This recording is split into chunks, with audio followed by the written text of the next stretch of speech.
কবি মাহমুদ রচিত বখতিয়ারের ঘোড়া কবিতাটি। মাঝে মাঝে হৃদয় যুদ্ধের জন্য হাহাকার করে ওঠে, মনে হয় রক্তের সমাধান বড়ই অতি বৃত্তি। আমি তখন স্বপ্নের ভেতর জেহাদ জেহাদ বলে থেকে উঠি, জেনে দেখি পয়সাও আমাকে ঘিরে ধরেছে, যেন বালিশে মাথা রাখতে চায় না বাদল, যেন ফুৎকারে উড়িয়ে দেবে মশারি। মাতৃস্থানের পাশে দুটো কচলে উঠে দাঁড়াবে এখন, বাহিরটা ঘোরা অস্থির, বাতাসে কেশর কাঁপছে, আর সময়ের গতির উপর লাফিয়ে উঠেছে সে। না, এখনো সে শিশু।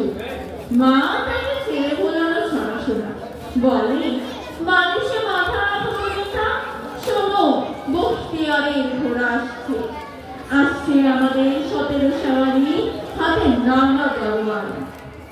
মায়ের সরাগানে কৌতূহলী কান পাতে বালিশে, নিজের হৃদের শব্দ বালিশের সিনার ভেতর। সে ভাবে সে শুনতে পাচ্ছে ঘোর দৌড়ে, বলে, কে না বখতিয়ার, আমি বখতিয়ারের ঘোড়া দেখবো। মা পাখা ঘোরাতে হাসেন।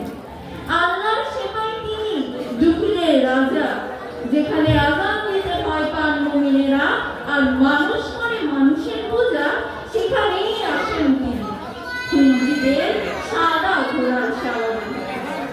দেখো দেখো জালেম পানি খিড়কি দিয়ে, দেখো দেখো। মায়ের কেচ্ছায় ঘুমিয়ে পড়ে বালক, তুলোর ভেতর ফুলের শব্দে স্বপ্ন